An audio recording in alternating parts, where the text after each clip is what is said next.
J'espère que vous allez bien. Le sujet de la semaine est donc un dessin d'observation de votre main.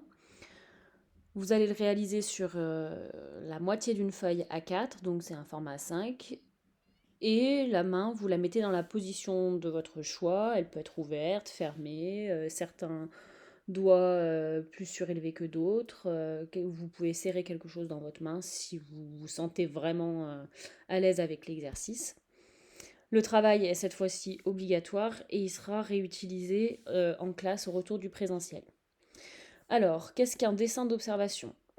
Un dessin d'observation, en fait, ça consiste simplement à réaliser un dessin de ce qu'on voit, de ce qu'on observe. Et ça va nous permettre de se servir de nos sens et d'explorer également votre propre style plutôt que de recopier une image, un style de quelqu'un d'autre. Là, ça va vous permettre vraiment d'explorer votre propre façon de dessiner. Comment on fait ça? Il faut donc bien dessiner ce qu'on voit. On ne peut pas faire un dessin d'observation en 30 secondes, il va falloir prendre des repères, essayer de comment les lignes, elles s'imbriquent les unes avec les autres, comment elles se succèdent. Votre regard, il va faire des allers-retours entre votre feuille blanche et votre sujet, donc votre main. Et si vous avez vraiment du mal à dessiner avec votre modèle vivant, donc votre main, vous pouvez simplement la prendre en photo. Je vous conseille de la prendre en noir et blanc, ça vous aidera après, et dessiner d'après cette photo. Je vous ai mis ici les erreurs de débutants à ne pas refaire. Absolument, absolument, ne pas dessiner ce que l'on voit, mais ce que l'on connaît. C'est souvent que vous allez m'inventer des choses parce que vous savez que, par exemple, c'est l'exemple que je vous mets, vous savez qu'une voiture, ça a 4 roues, donc du coup, vous allez me dessiner 4 roues, alors qu'on n'en voit que 2. Là, ça va être la même chose. Oui, on sait qu'une main, ça a 5 doigts. Il est possible qu'en fonction de la position de votre main, on n'en voit que 3. Donc, il va falloir dessiner vraiment ce que vous voyez et non pas ce que vous connaissez.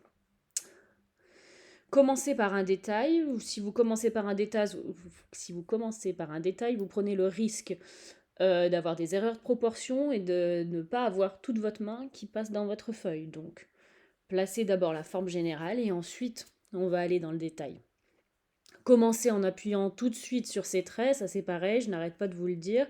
Si vous appuyez tout de suite avec votre crayon, vous n'allez pas pouvoir gommer facilement, vous allez avoir un rendu beaucoup plus brouillon. Donc commencez en appuyant légèrement. Si vous avez les crayons de papier 2H, c'est encore mieux. Les 2H sont plus secs, donc du coup, ils laissent moins de matière sur le papier. Ça évitera d'avoir de trop grosses traces. Et enfin, croire qu'on peut, sans entraînement, dessiner la forme parfaite du premier coup, ça c'est impossible. Ok, si vous n'avez pas l'habitude de dessiner, et si vous n'avez pas l'habitude de dessiner des mains, notamment, vous n'allez pas pouvoir y arriver du premier coup. Donc c'est pour ça, un dessin d'observation, ça se fait pas en 30 secondes. Il faut forcément faire des traits, s'améliorer, gommer, etc. Je vous conseille de ne pas gommer tout de suite vos échecs. Améliorer d'abord ce qui pour vous est un échec, un trait qui n'est pas bien placé. Et une fois que vous avez amélioré ce trait, là, vous gommez ce qui était l'échec. Sinon, vous allez recommencer sans arrêt la même erreur.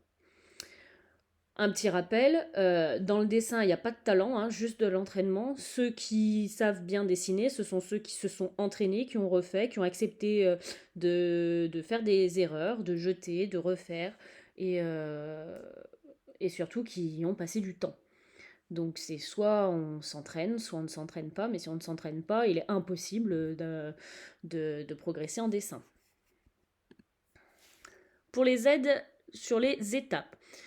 Alors, la première chose, ça va être de positionner votre main comme vous le souhaitez. Je vous ai mis plusieurs exemples. Hein.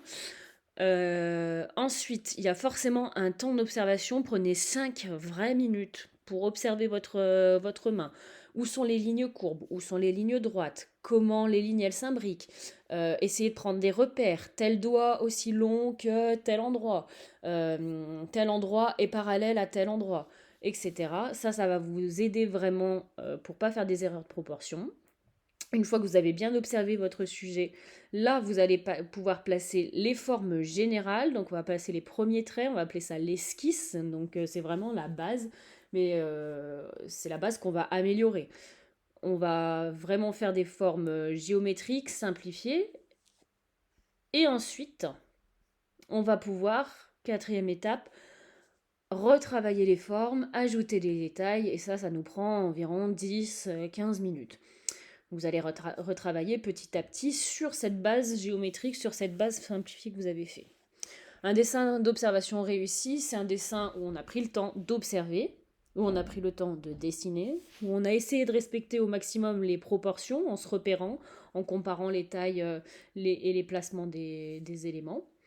C'est un dessin où on a pu placer également les ombres et les lumières, donc voir la partie 3 sur les valeurs de gris. C'est un dessin qu'on a fait avec des traits fins, donc on n'appuie pas tout de suite comme un bourrin. On fonctionne par étapes et on a soigné les détails. Hop. Pour l'aide de la main. Alors oui, vous allez observer votre main, mais il y a quelques éléments de base qui peuvent vous aider. Voilà, notamment la forme de base de votre main n'est pas un rectangle, mais quelque chose de cet ordre-là, ou bien de cet ordre-là. Je vous ai mis plusieurs petites choses. Voilà, les doigts n'ont pas tous la même taille, les phalanges sont parallèles, les formes de pliure, comment faire les doigts, comment faire les ongles. Et avant de commencer, donc bien regarder où sont les traits droits, où sont les traits courbes, et fonctionner par étapes. Ma forme géométrique, puis quelques détails.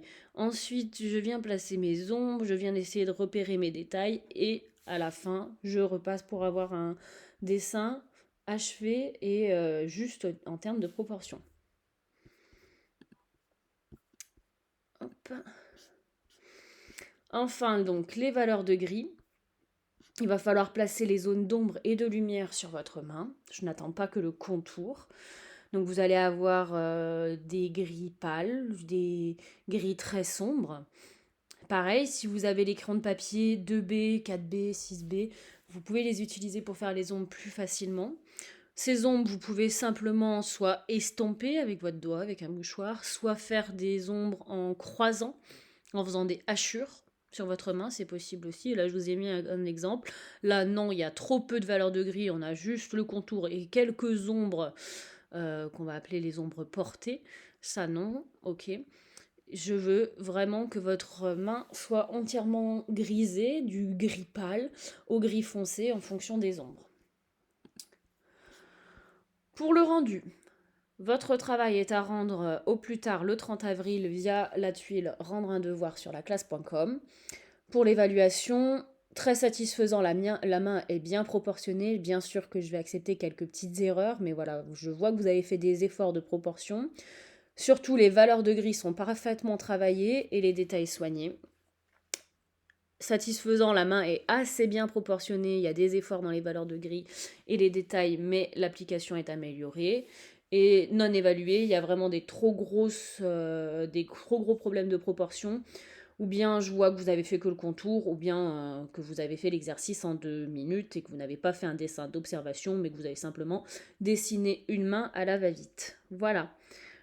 Comme d'habitude, je reste disponible pour vous sur Pronote si vous avez la moindre question. N'hésitez pas à vous entraîner et sur la semaine à en faire plusieurs, c'est possible aussi. Parce que plus vous allez vous entraîner dans ce dessin d'observation, plus votre résultat va être convaincant. Rappelez-vous l'exercice qu'on a fait en classe en 3 étapes.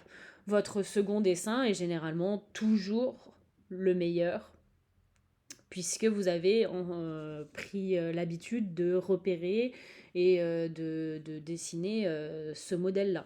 Voilà. Bon courage à vous et à bientôt.